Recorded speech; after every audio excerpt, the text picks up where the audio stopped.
ಮೈಸೂರು ಜಿಲ್ಲಾ ಪಂಚಾಯಿತಿ ಸದಸ್ಯ ಎಸ್ ಮಾದೇಗೌಡರು ಮತ್ತೆ ಜೆಡಿಎಸ್ ಸೇರ್ಪಡೆ ಸಮ್ಮಿಶ್ರ ಸರ್ಕಾರ ಅಧಿಕಾರಕ್ಕೆ ತರುವುದು ಜೆಡಿಎಸ್ ಕಾರ್ಯಕರ್ತರ ಗುರಿಯಾಗಬೇಕು. ಮಾಜಿ ಸಚಿವ ಸಾರಾ ಮಹೇಶ್ ಕರೆ. ನಗರ ಮತ್ತು ಜಿಲ್ಲೆ ಎರಡೂ ಕೂಡ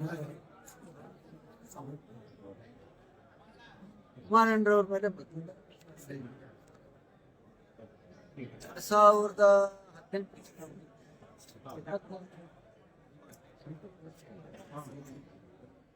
ಸ್ವಾಭಿಮಾನಕ್ಕೆ ಧಕ್ಕೆ ಆಯ್ತು. ಯಾವುದೇ ಅಧಿಕಾರಕ್ಕೋಸ್ಕರ ಮತ್ತೆ ವಾಪಸ್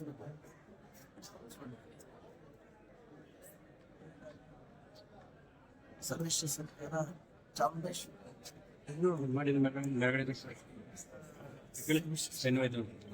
ಮತ್ತೆ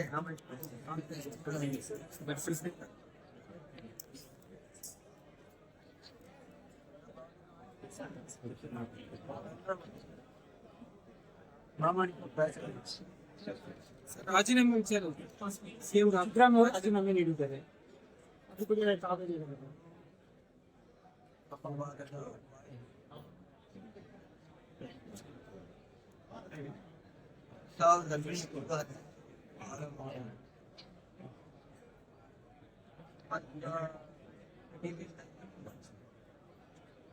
ಆದ್ರೂ ಕೂಡ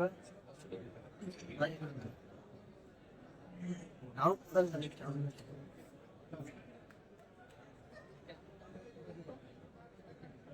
ಅನೇಕ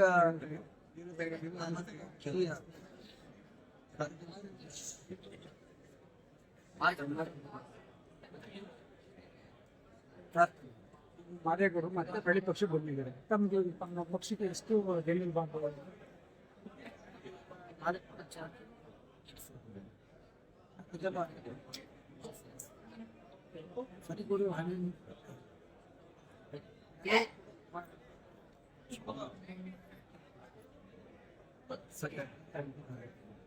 ಕುಮಾರಸ್ವಾಮಿ ಅವರು ಕಾರ್ಯಕ್ರಮ ತರಬೇಕಾಯ್ತು. ನಮ್ಮ ಅನುಪಸ್ಥಿತಿಯಾಗಿ ಕಾರ್ಯಕ್ರಮ ಮಾಡ್ತಾ ಇದ್ದಾರೆ. ಈ ಸಂದರ್ಭದಲ್ಲಿ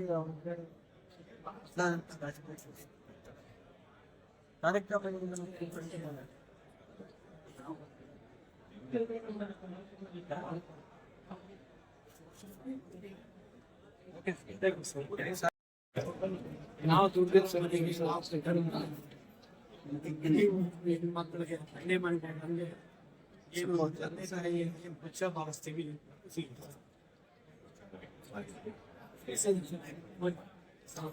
ಬಗ್ಗೆ ಏನು ಎರಡು ಮಾತು 2022 ಚುನಾವಣೆ ಅಲ್ಲೇ ಮಾತಾಡ್ಬೇಕಾದ್ರೆ ಹೇಳಿದೆ ದುಡಿಮೆಯೇ ನಮ್ಮ ಪಾತ್ರ. ನಾನೇನಾದ್ರೂ ಇಲ್ಲಿವರೆಗೆ ದುಡ್ಡಿಸ್ಕೊಂಡು ಬಂದಿದ್ರೆ ಹಿಂಗೆ ಸೇರಿದ ಕಾರ್ಯಕರ್ತ ಬಂದ್ರು ಅವರೆಲ್ಲ ಅಪೇಕ್ಷೆ ಮೇರೆಗೆ ಅವ್ರು ಇಷ್ಟಪಟ್ಟಾಗೆ ನನ್ನನ್ನು ಕೂಡ ಇಲ್ಲಿ ಬಂದು ಕರ್ಕೊಂಡು ತೆಗೆದುಕೊಂಡಿದ್ದಾರೆ. ಮುಂದೇನೂ ಕೂಡ ಕರ್ಕೊಂಡು ಹೋಗ್ತಾರೆ ಅನ್ನೋ ನಂಬಿಕೆ ಇದೆ. ಇಲ್ಲಿವರೆಗೂ ಯಾವುದೇ ರೀತಿ ನಮ್ಮಲ್ಲಿ ಆದಂತ ವ್ಯತ್ಯಾಸಗಳಿಗೆ ತೋರ ಎದ್ದೇ ಹೊರತು ನನ್ಗೆ ಯಾವುದೇ ರೀತಿ ಪಾರ್ಟಿ ದ್ರೋಹ ಮಾಡ್ತಕ್ಕಂಥ ಕೆಲಸವನ್ನ ನಾನು ಎಲ್ಲೂ ಮಾಡಿಲ್ಲ, ಮುಂದೇನೂ ಕೂಡ ಮಾಡೋದಿಲ್ಲ. ಒಬ್ಬ ಕಾರ್ಯಕರ್ತನಾಗಿ ಕೆಲಸ ಮಾಡುವಂಥದ್ದು ನಮ್ಮ ಕೆಲಸ.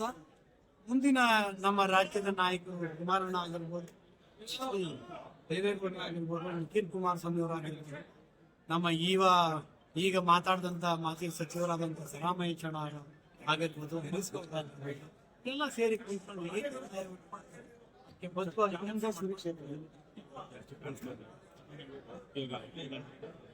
ಅದೆಲ್ಲರಿಗೂ ಗೊತ್ತಿರೋಂಥ ವಿಚಾರ ಅಲ್ಲ. ಅದು ನೀವು ಮಾಧ್ಯಮದವರು ಎರಡನ್ನೂ ಕೂಡ ಮಾತಾಡಿದಿರಿ, ನೋಡಿದಿರಿ. ಅವ್ರಿಗೆ ನಾನೆಲ್ಲ ಒಂದು ಸಂದರ್ಭದಲ್ಲಿ ಹಿಂದಿನ ಸಂದರ್ಭದಲ್ಲಿ ಮಾತಾಡ್ಬೇಕಾದಾಗ ರಾಜಕೀಯದ ನನ್ನ ತಂದೆ ಅವರು ಒತ್ತಿ ಹೇಳಿದ್ದಾರೆ. ಅದರಲ್ಲಿ ಇವತ್ತು ಕೂಡ ಆ ಮಾತಿಗೆ ನಾನು ವ್ಯತ್ಯಾಸ ಇಲ್ಲ. ಅವರು ರಾಜಕೀಯ ಚತುರರು, ಯಾವ ಟೈಮಲ್ಲಿ ಏನ್ ಮಾಡ್ತಾರೆ ಅಂತ ಗೊತ್ತಿಲ್ಲ. ಅವರು 4 ವರ್ಷ ಸುಮ್ಮನೆ ಇದ್ದು ಬರೀ 6 ತಿಂಗಳಲ್ಲಿ ಕೆಲಸವನ್ನ ಮತ್ತೆ ಸಿಡಿದು ಹೇಳುವಂತ ಕೆಲಸವನ್ನ ಅವ್ರು ಮಾಡ್ತಾರೆ. ಅದ್ರಲ್ಲಿ ಏನ್ ಯಾರು ಕೆಲಸ ಮಾಡ್ತಾರೆ, ಅದಕ್ಕೆ ಅವ್ರಿಗೆ ಹೇಳುವ ಶಕ್ತಿ ನಮ್ಗೆ ಯಾರಿಗೂ ಇಲ್ಲ ಅಂತ. Okay sir, thank you.